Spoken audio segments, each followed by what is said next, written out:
할렐루야. 우리 다 함께 오늘 제목을 한번 읽어봤으면 좋겠습니다. 가장 작은 잔이다. 가장 작은 잔이다. 네. 여러분, 오늘 말씀의 주제는 겸손에 관한 이야기입니다. 겸손. 아마 여러분 잘 아실 거예요. 겸손하게 살아야죠. 그죠? 교만하면 안 돼요. 굉장히 쉬운 이야기이지만 굉장히 어려운 이야기인 것 같습니다. 저희 가정을 어떻게 보시는지 모르겠습니다. 저희도 가끔 부부간의 관계가 조금 안 좋을 때가 있어요. 보통은 제가 화를 내고요. 제가 나중에 사과를 합니다. 근데 문제를 한번 생각해 봤어요. 왜 그럴까? 왜 이렇게 좀 가끔 이렇게 말다툼을 하게 되고 고집을 부리게 되고 화를 낼까를 생각해 봤는데 문제가 딱 하나, 딱 결론이 딱 내려지더라고요. 뭐냐면 제가 어떠한 대접 받을 만한 자격이 있다라는 생각을 하니까 그렇게 되더라고요. 저는 집에 딱 들어가면 자녀들이 딱 나와서 아버지 다녀오셨습니까? 밥이 딱 차려져 있고 어머 여보 오셨어요. 네, 옷도 받아주고 수고하셨어요 인사도 하고 아이들 머리도 한번 쓰다듬어 주고 그래 밥 먹자. 밥 먹고 이럴 자격이 있다고 생각하면 그렇게 행하지 않을 때 섭섭해져요.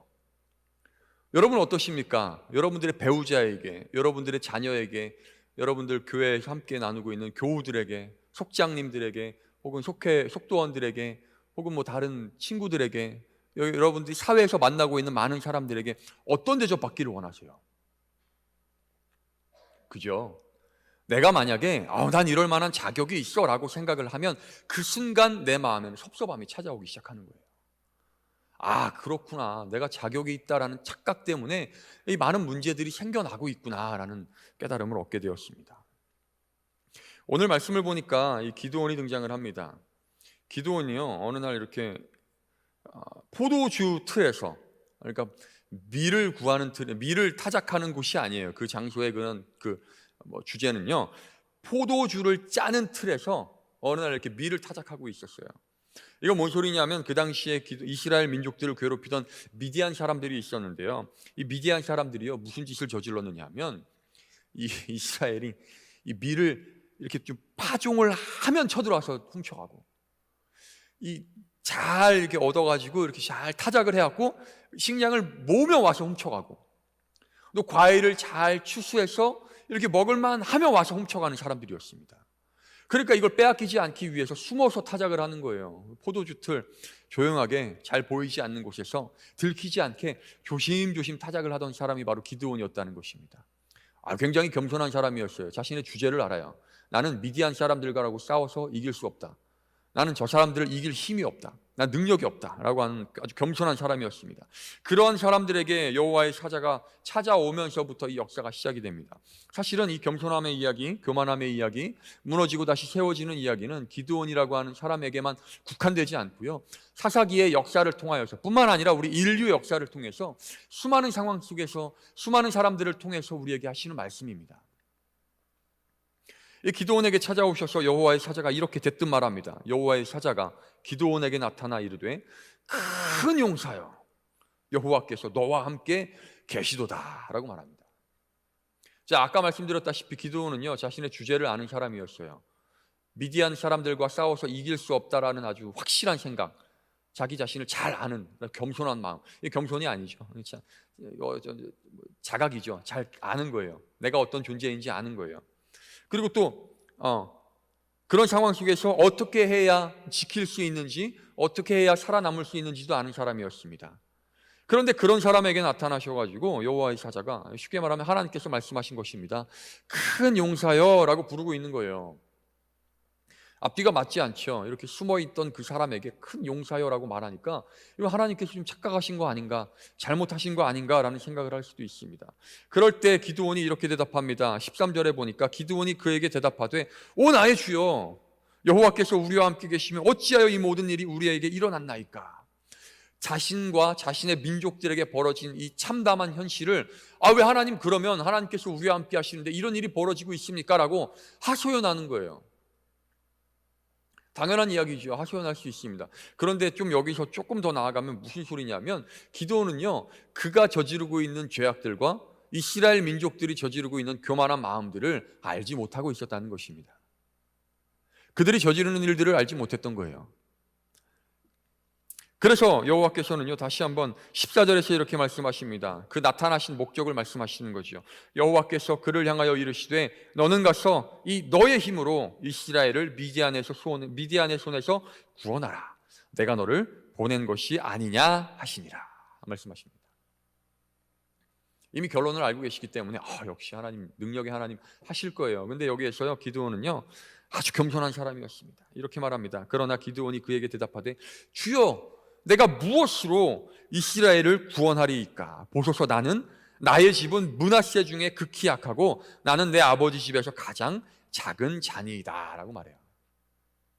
얼마나 겸손해요. 여러분, 이 말씀을 묵상하면서 그런 생각이 들었습니다. 만약에 기드온이 조금 그만한 사람이었다면, 자격이 있는 사람이었다면, 힘 좀 세고 싸움 좀 하고 전투적 경험이 있고 또 싸움 좀 해본 사람들을 다스릴 줄 아는 사람이었다면 어떻게 반응을 했을까? 다른 반응을 보였을 수도 있어요. 그러면 하나님께서 그 사람에게 찾아가셨을까? 사사기의 역사들을 쭉 살펴보면요, 물론 자격 있는 사람에게 찾아가신 경우도 있습니다. 그러나 많은 경우에 자격 없는 사람에게 찾아가셔서, 능력 없는 사람에게 찾아가셔서 힘을 주는 경우가 굉장히 많아요. 거의 다예요. 기드온은 자신의 능력을 알았습니다. 한계를 알았습니다. 그러나 하나님께서는요, 그에게 힘을 주시고 능력을 주셔서 말씀하시는 거예요. 16절에 이렇게 말합니다. 여호와께서 그에게 이르시되 내가 반드시 너와 함께 하리니 라고 말해요. 그러면 이 말에서 우리들은 하나님께서 이전에 말씀하신 큰 용사여 라고 부르신 그 뜻을 알 수 있어야 합니다. 왜 큰 용사가 됩니까? 하나님께서 함께 하시기 때문에 큰 용사가 되는 거예요. 기드온이 혼자 있으면 절대 큰 용사가 될 수 없습니다. 그냥 겸손하게 살아야 돼요. 기드온이 큰 용사가 될 수 있었던 것은 하나님께서 함께 하시기 때문이었습니다. 그러면 이스라엘 민족이 애굽을 탈출해서요, 가나안 그 광야의 시대를 지나서 가나안의 7 족속들을 몰아내고 그 땅을 차지할 수 있었던 이유가 무엇일까요? 이스라엘 민족들이 자격이 있어서, 능력이 있어서, 힘이 있어서, 모든 여건을 갖추어서? 아니죠. 하나님께서 함께 하셨기 때문입니다. 여러분, 착각하시면 안 돼요. 여러분들이 그동안 내가 얼마나 열심히 살았는데, 물론 열심히 사셨어요. 내가 그동안 얼마나 부지런히 살았는데, 내가 그동안 얼마나 최선을 다하여서 돈을 모으고 아끼면서 검소하게 이렇게 열심히 살아서 지금 이 자리까지 올라왔는데 라고 생각하실 수 있어요. 그러나 그런 착각을 내려놓으시기 바랍니다. 왜냐하면 그 착각에서부터 죄가 들어오기 때문이에요. 그런 착각에서부터 교만한 마음이 들어오기 때문입니다. 제가 예전에 신학생 때 어느 교회에서 신학생으로 이렇게 교사로서 이렇게 배우면서 사역도 아니죠. 배우면서 그냥 여러 가지를 경험하고 있을 때 어떤 한 권사님께서요, 예배가 끝나면 꼭 앞에서 시작할 때 끝날 때 정말 반갑게 인사하시는 분이 계셨어요. 그때 당시에 저는 이제 굉장히 좀 겸손한 마음을 가지고 섬기는 사람이다. 그러니까 거의 존재의 의미가 없고 그냥 교회에서 열심히 좀 사역하는 그런 존재였어요. 그러니까 어떤 교인의 자녀도 아니고 전도사도 아니고 신학대학교 다니는 2학년, 3학년짜리 그냥 학생이에요. 애매한 자리죠. 그런데 그런 저에게도요, 아주 정말 반갑게 손을 내밀고 악수하면서 안녕하세요 이렇게 인사해 주는 분이셨습니다. 그래서 제 마음속에 이분 진짜 겸손한 분이구나. 이분은 정말 훌륭한 분이시구나. 나 같은 것에게도 이렇게 반갑게 인사해 주시고 악수해 주시는 분이구나 라는 생각을 했습니다. 그렇게 이제 한 몇 개월이 지나고 나서 어느 날 그분이 이제 장로님이 되신다는 소식을 들었어요. 그렇지. 이렇게 겸손하신 분이 장로님이 되셔야지. 이렇게 아주 훌륭한 인품을 가진 분이 장로님이 되셔야지라고 생각을 하고, 그렇게 했고 그 장로 축하하는 그 예배가 있잖아요. 장로 취임 예배 때 많은 사람들에게 축하를 받고 찬양을 받고 인사를 받고 하고, 마지막 다 예배가 다 끝난 다음에 그분에게 제가 이렇게 다가가가지고 인사를 했습니다. 장로님 축하드립니다. 너무 축하드립니다 했는데 이전과 좀 다른 분위기로 인사를 받으시는 거예요. 저는 고맙습니다라고 하실 줄 알았어요. 솔직히 고맙습니다. 아유 뭐 이렇게 좀 됐네요, 이렇게 하실 줄 알았어요.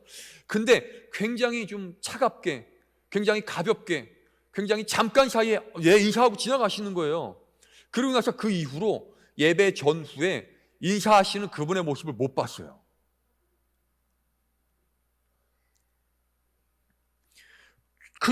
웃으시지만 저는 굉장히 충격을 받았거든요.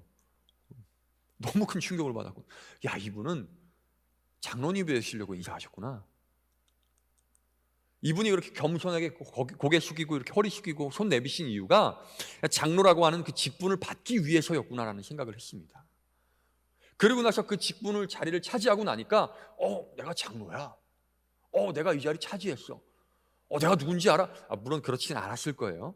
이런 약간의 어떤 그 교만한 마음을 가지고 좀 인사하시는데 소홀하시지 않았을까. 마치 정치인들이요, 투표하기 전에는 온 사방천지 돌아다니면서 안녕하세요 여러분, 저 열심히 하겠습니다 여러분, 여러분 수고 많으시죠, 손이 왜 이렇게 차가워요, 이렇게 인사하다가 딱 당선되고 나서부터 발길이 뚝 끊어지는 것처럼, 여러분 겸손함이라는 것은요, 처음에만 어떤 것을 얻기 위해서 한 도구로 사용하는 것이 아니라 우리 삶에 날마다 지켜져야 하는 그리스도인의 덕목이라는 것입니다. 예수님께서 이렇게 말씀하셨어요. 23장, 마태복음 23장 11절 12절에요. 그냥 찾기 어려우시니까 제가 읽어드릴게요. 너희 중에 큰 자는 너희를 섬기는 자가 되어야 하리라. 뒤이어서 12절에요. 누구든지 자기를 높이는 자는 낮아지고 누구든지 자기를 낮추는 자는 높아지리라. 이렇게 말씀하시고 실제로 그렇게 사셨습니다. 만약에 그렇게 말씀만 하시고요, 좋은 거 드시면서, 좋은 말 타시면서, 좋은 집에 사시면서, 좋은 사람들 만나면서 사셨으면 이 말씀이요 그냥 땅바닥에 떨어지겠죠. 그런데 예수님께서는 이렇게 말씀하시고 이렇게 살아가셨어요. 그래서 빌립보서 2장 5절부터 8절에서는 예수님을 이렇게 설명합니다. 너희 안에 이 마음을 품으라, 곧 그리스도 예수의 마음이니. 들어보셨죠? 그는 근본 하나님의 본체시나 하나님과 동등됨을 취할 것으로 여기지 아니하시고 오히려 자기를 비워 종의 형체를 가지사, 종의 형체를 가지셨대요. 사람들과 같이 되셨고 사람의 모양으로 나타나사 자기를 낮추시고 죽기까지 복종하셨으니 곧 십자가에 죽으심이라. 주님께서 보여주신 삶의 모습은 겸손 그 자체였습니다. 하나님의 아들이요, 마국간에 정말 아주 가난한 자의 아들로 태어나셨어요. 축하받지도 못하고 찬양받지도 못하고 어떤 그 깨끗하고 깔끔한 그런 환경에서도 아니고요, 정말 지나가다가 어쩔 수 없이 자리가 없어서 그 자리에서 태어나셨어요. 그리고 그렇게 성장하신 다음에는 그분은요 그냥 모든 높임을 받으실 만한 충분한 자격을 가지고 계셨습니다. 뛰어내리면 그냥 천사가 와서 받쳐주는 분이에요. 그죠? 안 하셨을 분이지. 손 내밀고 이렇게 확 하면요 사람들 쓰러져 나자빠지는 그런 분이셨습니다. 그런데 그렇게 아니하시고 낮은 자리에서 사람들이 찾지 않는 곳에 가셔서 정말 힘없고 약하고 아무 소망 없는 사람들에게 예수 그리스도, 그 하나님의 나라 천국의 복음을 전하시고 생명을 전하신 분이십니다. 그렇게 모든 것 다 내어주셔서 물과 피를 다 쏟으시고 죽으심으로 우리에게 구원의 은혜를 허락하신 분이라는 거예요. 이런 분이 그런 삶을 보여주신 이유가 무엇일까요? 또 그렇게 말씀하신 이유가 무엇일까요? 우리 보고 그렇게 살라고 말씀하시는 것입니다. 왜냐하면 그렇게 살아야만 그리스도인의 삶의 모습을 완성할 수 있기 때문입니다. 우리 삶 속에서 하나님의 나라를 완성할 수 있기 때문이에요. 또 반대로 그렇게 살지 못하면요 우리 마음에 죄가 찾아옵니다. 여러분, 우리 인간 역사에서 죄가 찾아온 그 순간이 언제입니까? 하와가 뱀으로부터 그 선악과를 받았을 때 아닙니까? 그 자리에서 이렇게 표현합니다. 창세기 3장 5절에 보면요, 하와에게 뱀이 이렇게 말해요. 너희가 그것을 먹는 날에는 너희 눈이 밝아져 하나님과 같이 돼요. 하나님과 같이 돼요. 이때 그 마음에 겸손한 마음이 있었어요. 어떻게 내가 하나님 같이 돼요? 내가 어떻게 하나님 같이 돼? 난 그럴 거 안 돼. 큰일 나. 나는 절대 하나님과 같은 자리에 설 수 없어 라는 겸손한 마음을 품었으면요 이 죄가 시작되지 않았어요. 그런데 그 마음에 겸손한 마음이 아니라 교만한 마음이 품습니다. 내가 하나님처럼 한번 해볼까? 내 눈이 좀 뜨여져서 하나님처럼 죄와 선과 악을 분별하고 좋은 것과 나쁜 것을 분별하고 사람들 앞에서 심판하는 그런 능력을 한번 가져볼까라고 하는 교만한 마음 때문에 우리 인류 역사의 죄가 시작되었다는 것입니다. 이건 이 사람뿐만이 아닙니다. 여호수아 7장 3절에 보면요, 그 아이성을 한번 이렇게 좀 정탐한 사람들이 돌아와서 여호수아에게 이렇게 보고해요. 여호수아에게로 돌아와 그에게 이르되 백성을 다 올라가게 하지 말고 2, 3천 명만 올라가서 아이를 치게 하소서. 평소 같았으면 아주 겸손하게 하나님, 우리가 아이성을 쳐야 되는데 어떻게 할까요? 라고 물었을 거예요. 그리고 하나님께서 이렇게 말씀하셨을 겁니다. 모든 군사들을 이끌고 가서 쳐라. 왜요? 하나님의 일에는 최선을 다해야 되거든요. 하나님의 일을 하는 데는요, 모든 것을 다 드려야 되거든요. 그런데 여호수아는 어떻게 결정 내립니까? 그래, 한 3천 명쯤만 올라가자. 우리 이 정도면 자격이 있어. 이길 만한 능력이 있어. 전투적 경험이 있어라고 올라가는 것입니다. 물론 그 가운데 아간이라고 하는 자의 범죄가 있었죠. 만약에 여호수아가요, 겸손한 마음으로 하나님, 우리가 아이성을 쳐야 되는데 어떻게 해야 되겠습니까? 라고 물었으면요, 아간의 범죄를 말씀하셨을 거예요. 그리고 그 사람들은 그냥 그렇게 아무렇지도 않게 3천 명만 올라가서 무너지고 쪼개지고 깨지고 도망쳐 오는 것이 아니라 하나님의 말씀 앞에 겸손히 회개하여 그들의 삶 속의 죄악들을 다 내려놓고 하나님께서 말씀하시는 거룩한 삶을 이루어 아이성과의 전투에서 단 한 번에 성공했을 것입니다. 뿐만 아닙니다. 다윗은 어땠습니까? 사무엘하 11장 2절에 저녁 때, 몇 주 전에 담임 목사님께서 말씀하셨어요. 저녁 때 다윗이 그의 침상에서 일어나 왕궁 옥상에서 거닐다가 그곳에서 보니, 자격이 있다 생각한 거예요. 야, 나 이제 좀 내가 이 짬밥 돼갖고 이 전투에 좀 나가야 되겠니? 나는 왕궁에서 쉴게. 네가 좀 나갔다 와. 너네들끼리 좀 가서 해결하고 와. 왕궁에서 편안하게 좋은 거 먹으면서 좋은 침대에서 뒹굴뒹굴 거리다가 저녁 때 일어나고 보니까 죄가 눈에 들어오는 것입니다. 여러분, 우리 마음 가운데 겸손함이 아니라 교만함이 찾아오면요, 그냥 교만함이 아니라 죄가 찾아오게 돼요. 잠언에서 이렇게 말합니다. 교만은 패망의 선봉이니 거만한 마음은 넘어짐의 앞잡이니라. 그렇기 때문에 우리들은 마음을 지켜야 돼요. 잠언 4장 23절에 모든 지킬 만한 것 중에 더욱 내 마음을 지키라. 생명의 근원이 이에서 남이니라. 여러분, 마음을 지키시기 바랍니다. 교만한 마음 품지 마시고요, 자격이 있다라는 생각하지 마시고요, 겸손하게 주님 앞에 나아가시기 바랍니다. 누구를 만나든지 내가 저 사람보다 존중받을 만한 자격이 있어, 이 생각 내려놓으시기 바랍니다. 누구와 함께 하든지 내가 저 사람보다 낫다라는 생각을 가지고 내려가시면요, 주님께서 여러분들을 높여주실 줄로 믿습니다. 날씨가 갑자기 추워졌어요. 확 추워졌죠. 그리고 심지어 지난 10월에는 무슨 더웠어요. 그죠? 제 인생에서 가장 더웠던 10월이 아니었을까 싶습니다. 그 날씨에 이런 이루어지는 걸 보면서 저는 정말, 야, 대단하다. 이 지구의 그 움직임이 정말 어마어마하구나라는 생각이 들면서요. 여러분, 인간의 과학적 능력으로 이렇게 넓은 지역을 따뜻하게 하거나 시원하게 할 수 없어요. 이해가 가시죠? 기껏 해봐야 우리 교회 같은 곳, 혹은 좀 더 넓게 해서 월드컵 경기장 같은 데 뜨겁게 하거나 시원하게 할 수 있어요. 그 정도예요, 인간의 능력은. 그런데 이 지구의 능력, 하나님의 능력은 어떻습니까? 바람 한번 휙 불어오면 뜨겁고요, 바람 한번 휙 불어오면 추워져요. 뭐 대단한 일이 일어난 거 아닙니다. 그냥 바람만 불어왔을 거예요 뿐이에요. 남에서 불어오면 더워지고요, 북에서 불어내려오면 추운 겁니다. 그거 인간이 할 수 있습니까? 할 수 없어요. 그 인간은요, 이 자연 앞에서, 하나님의 역사 앞에서 그냥 낮아지고 겸손해져야 된다는 것입니다. 교만하게 내가 저 사람보다 낫다, 내가 저 사람보다 뛰어나다, 나는 이런 어떤 그런 대접을 받을 만한 자격이 있다라는 생각을 하는 순간 죄가 들어온다는 사실을 기억하시기 바랍니다. 그래서 여러분들의 삶이요, 겸손함을 이룸으로써 하나님께서 높여주시는 삶을 살아가시기 바랍니다. 로마서에서 이렇게 말합니다. 로마서 5장 8절에 우리가 아직 죄인 되었을 때 그리스도께서 우리를 위하여 죽으심으로 하나님께서 우리에 대한 자기의 사랑을 확증하셨느니라. 무슨 소리냐면, 우리가 살아가는 것뿐만 아니라 구원받은 것, 그 근원이요, 우리의 어떤 자격으로 인하여서, 능력으로 인하여서 이루어진 것이 아니라 오로지 하나님의 은혜로 이루어졌다는 것입니다. 여러분, 이 사실을 기억하시고 주님 앞에서 겸손하시고 다른 사람들 앞에서 겸손하시고 이 세상 앞에서 겸손하시고 교회 안에서나 밖에서나 가정에서나 여러분들이 있는 그곳에서 날마다 겸손하심으로써 주님께서 높여주시는 은혜, 또 구원하시는 은혜, 채워주시는 은혜를 경험하시는 귀한 주님의 백성들이 되시기를 바라겠습니다. 그래서 여러분들의 삶이요, 주님께서 함께 하심으로 큰 용사가 되시는 삶 되시기 바랍니다. 여러분들의 능력을 힘입어서 실패하시는 것이 아니라 하나님께서 함께 하심으로 성공하시는 삶, 완전한 성공, 완전한 평강, 또 완전한 하나님의 은혜를 누리시는 귀한 복된 주의 백성들 되시기를 바라겠습니다. 기도하겠습니다.